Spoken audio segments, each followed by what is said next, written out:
When I first heard that Tom Hanks was going to play the Colonel, my mind spun back to the summer of 2002, 20 years ago, when I interviewed Hanks on the phone as a supplementary voice for a story I was writing for USA Weekend about his friend Melissa Etheridge. At the end, I did something I never do.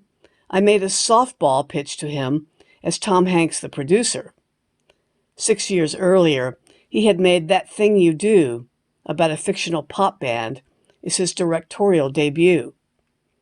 I was desperate to find money to finish my research and writing for my book, The Colonel, and thought if I could get a film deal, I'd have the money to do so. And so, strictly against my journalistic principles, I pitched him.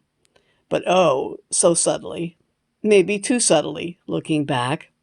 This is why writers seldom make good agents. But the audio is fun to hear, no?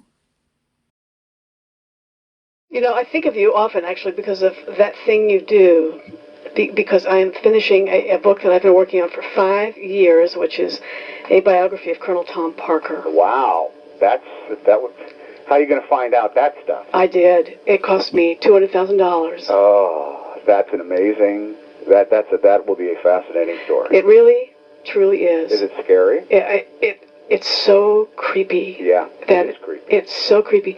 And he's from Holland. He's an illegal alien, Yeah, that's why he never saw. Right. Went back to Europe when Elvis was over there. Right. And I just got a call from his nephew inviting me over for an Elvis bash in that little town where Parker's from. But it is the creepiest darn story, and it would make a hell of a film. So I'm hoping that will come down the road. But yeah, that whole rock and roll scene, and I do think this was probably the best kept secret in rock and roll.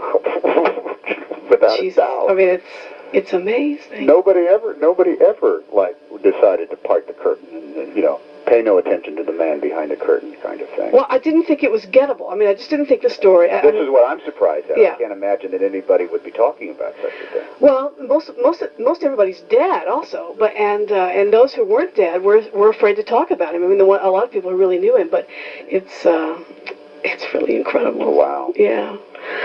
My makeup man, Danny Streetpeck, did a number of Elvis movies, or maybe he only did Viva Las Vegas. Uh-huh. But yeah, he's got. I mean, he was never privy to anything, but just to be there on the periphery of the way things work between Elvis and the Colonel, it's not good. It's not. Not a healthy thing. No, and that of course would be the challenge in doing the film, because it's not a happy story. No.